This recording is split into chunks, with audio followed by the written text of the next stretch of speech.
This is Tall Tale TV, your podcast for sci-fi and fantasy short stories.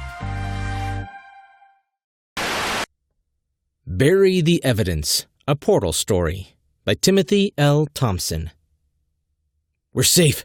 We can relax now. Let's go look up the right acid to buy. Tom Tedesco. We'd been gone for 3 days. We were back in an instant. Half an arm lay wriggling in a pool of blood on the floor. That was way too close, Helga screamed. We both looked down at the severed arm writhing on the hardwood floor beneath us.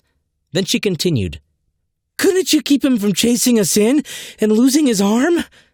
I know how to get us through a portal, not how to stop someone who's chasing us, I squawked out as my voice cracked. Helga started blurting out random phrases. I can't look at that. Did we make it? Are we safe? She was dancing pitter-pat in little circles on the den floor as she randomly shrieked out each word and phrase. Yes, we made it. We are safe now. As blood started oozing out of the loose limb on the floor, I tried to flatten my voice to put on a false bravado. I'll clean it up. I wasn't sure if I was trying to be more reassuring for Helga or for myself as I went to the kitchen and got a black plastic garbage bag. But where will I bury that thing? And how can I destroy it? Kept rolling through my head. Helga had stepped out of the den, where we had re-entered our home from the portal. As I passed her, I noticed the nice frame she still carried even at 48. Cycling class wasn't wasted on her. I'm going to put that arm in the garage, and I can clean up the blood with hydrogen peroxide, I told her. But then what? My voice trailed off. I walked back into the den, where the cat was still peacefully sleeping on her favorite armchair, not having stirred from our reappearance at all. You'd think after 7 days we might get a welcome purr or a rub, I mused. Then I awkwardly scooped a still-twitching, severed arm into the thick, black, plastic garbage bag from the kitchen. They can't figure out how to follow us, can they? Helga's voice trembled as she queried me from the hallway, her striking blue eyes widening more than I ever remembered. We figured out how to manipulate a portal and get there, so who knows? Maybe someday they'll figure out how to get here. I was just taking notice of a calendar clock anomaly when I heard someone at the door. Thud, thud. We were interrupted by a loud knocking. I walked over casually to see who it was. My color drained as I looked out of the peephole. Police. Helga came up behind me. Who is it? She said. It's the police, I managed to softly squeak out. The color drained on her face, too.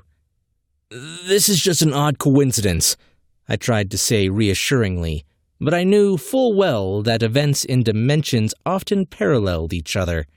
This, I'd been told in a past foray, happened more frequently between dimensions where mutual crossings occur. I'm going to need to explore that characteristic of portals more in the future, I notched in my memory, just as I was snapped back to reality by the policeman banging on the door again. Whack, whack, went the door as I stood in front of it, suddenly very keenly aware of the severed arm I was carrying in my black plastic kitchen bag. My mind was racing. I just committed mayhem on a policeman from another dimension. Unwittingly, but still it happened, I told my mind. Be still. There's no way the police from the other dimension would even know we were from another dimension, let alone know how to call our police and get them here so quickly. I dropped the dead arm bag to the side of the door, away from the door's opening, and cracked open the door, leaving the chain lock in place, all while trying to keep Helga and her terrified looks out of the general view. Hi, officer. What's up? I said with a falsely chipper voice. Hi, are you Tom Tedesco? The officer queried. Yes, I replied. We've had a complaint about loud crackling noises, humming sounds, and possibly shots fired in the neighborhood. Would you have seen or heard anything unusual? The officer jumped right into his investigation. I froze for several seconds, thinking about all the unusual things I'd seen and heard for the last 3 days. People who could regrow limbs, people with tails, and people who were literally cold-blooded like reptiles. No, I can't say I have, I tried to say in a calm voice, but the officer didn't seem to accept my attempt at calm reassurance. Are you sure? He quizzed again. Apparently the noises were quite loud, and several neighbors thought the sounds came from here. This house? I said as I started to feel a little braver. No, nothing here, but we're well insulated so we wouldn't hear it if a car crashed in our driveway. That was a lie, but it sounded pretty good coming out. Or that's what I thought. Besides, I thought to myself, what shots did they hear? We were on the other side of the portal when the policemen shot at us, and that was just moments ago. Would you mind if we came in? Now the officer was getting a bit too pushy and pesky for my liking. Yes, I'd mind, I said. We're on vacation and cleaning up the house, and my wife isn't fully dressed at the moment. A convenient lie, but I was grasping for responses. The officer's face turned 6 shades of red and purple. I'm pretty sure I saw lilac, salmon, and even fuchsia in his cheeks. I need to see what's going on, he said as he started to lean forward to peer in. There's no evidence of imminent danger here, and I'm tired. If you want to search my house, get a warrant. I slammed the door and bolt-locked it. Sweat started pouring all over my body. I kept my right eye glued to the peephole. The 2 officers started arguing the merits of breaking my door down versus getting a warrant. Thankfully, it appeared the warrant argument won out, as they painstakingly inched back to their car parked along the curb. I sighed heavily as they pulled away, but I was now soaked in sweat. We've got to get rid of that thing ASAP, I snapped out. Helga was soaking wet with sweat, too, and looked like she might faint when my sudden outburst snapped her back to the present. Let's get it in the 4Runner, she raggedly exclaimed. We ran to the garage, threw the bag with the severed arm in the truck, and then another thought came to me. I practically shouted, We need to bury the arm in the woods at the edge of the neighborhood until we can get some acid to melt it into nothing. What? She croaked out. Seriously, I said. We need to completely annihilate it so that no one can trace it, find it, follow it, link it to us. You get me? Helga looked lost for a minute, but the fact was, we couldn't leave the arm here in case the police came back quickly as we weren't yet prepared to destroy it. We didn't regularly keep high-powered acid on the shelf in the garage. So she slowly accepted it as the best short-run alternative to just waiting to see if the police would come back with a warrant. We waited long enough for the first round of questioning cops to be cleared out of the neighborhood. I had Helga walk from our house to the last house at the end of the cul-de-sac, which sits just in front of the edge of the woods. Luckily, we live on the edge of town, hummed in my mind. She scanned back to our house and waved to indicate all was clear. I raced out with severed arm bag in hand. We jogged over to the backyard of the house that sits in front of the woods, then ran down a trail behind the house and climbed into the ravine that ran down towards the river. When we got deep enough, I took us off the trail and into some briars. I had thought to grab a small shovel from the neighbor's backyard as we went through it to get to the trail. It only took about an hour and a half, but we dug about 2.5 feet down and buried the arm. Relief for now. Time to go find acid. Strong acid. When we got back to the top of the trail and into the back of our neighbor's yard, we both let out a sigh of relief, and Helga cried a little to let some of her tension out. Let's get back to the house, I panted, a little too exhausted from our prior adventure and the climb down the trail. But as we started back into the cul-de-sac, a neighbor from one of the houses between ours and the last house before the trail, Ben Mosley, was coming towards us. Ben was a squirrely guy who bothered me even though he'd never done anything wrong to me. He was just annoying and buggy with his awkward toupee. His weird eye twitches and smiles that seemed like they were bent into and out of place. "What have you two been up to?" He prodded us with a serious look just before he cracked a wide grin. At first, I thought he was just being friendly, but there was a small shiftiness in his left eye just after he smiled. I tried a fake laugh to allay any concerns he had about our activities in the woods. "We were having a lover's getaway down in the old woods." It sounded worse when it came out. Actually, we just needed the exercise." I tried again. That one seemed to work.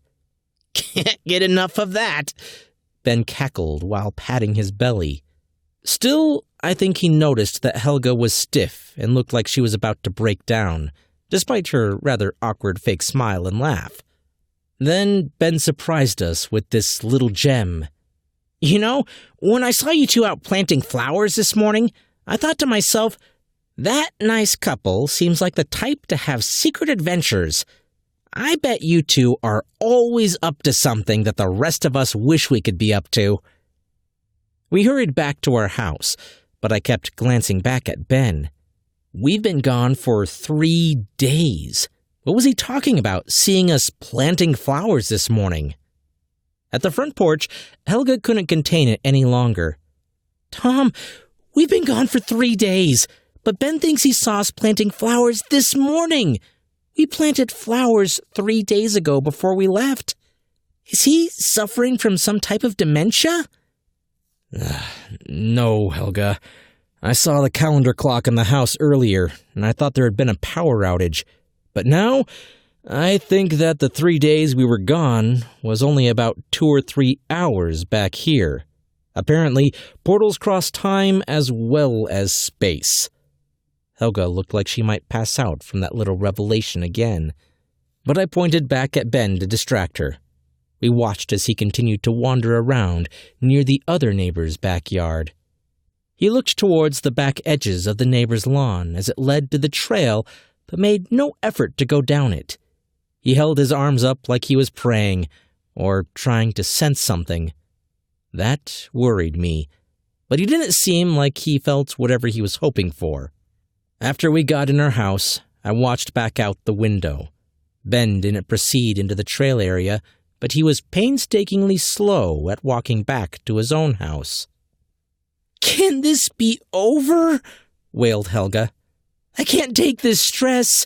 We were somewhere we don't belong. We have seriously injured a man from some other time or place, and now the police want a warrant for our house." She was shot. I hugged her and said, "We're safe. We can relax now. Let's go look up the right acid to buy." The last 2 sentences weren't really congruent, but Helga relaxed and we felt safe. "We're in the clear now," I told myself. The sky was blue outside as I looked out our front window into the cul-de-sac and over towards the woods. All looked calm. Somewhere, down in the ravine, the dirt over a tiny, fresh grave started shifting. Timothy L. Thompson is an author and assistant dean of online education at the University of Tulsa.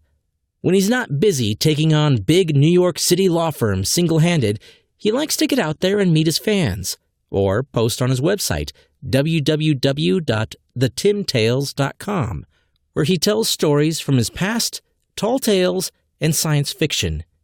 In May of 2019, he published Living Portals, a sci-fi collection of short stories, from which this story you have just heard was taken. In throwback sci-fi style, hearkening to the adventure magazines of the 1950s, Living Portals is a science fiction collection that includes 8 stories of time and space-bending adventure featuring Tom Tedesco of Earth. In settings from the desert to the sea, Tom and others learn how to use, call, anticipate, and benefit from a phenomenon they cannot yet explain. Links in the description. Hey guys, anyone who listens to this channel knows I love a good portal story, and this one was in such a delightful style I just couldn't resist. So if you liked it, be sure to subscribe.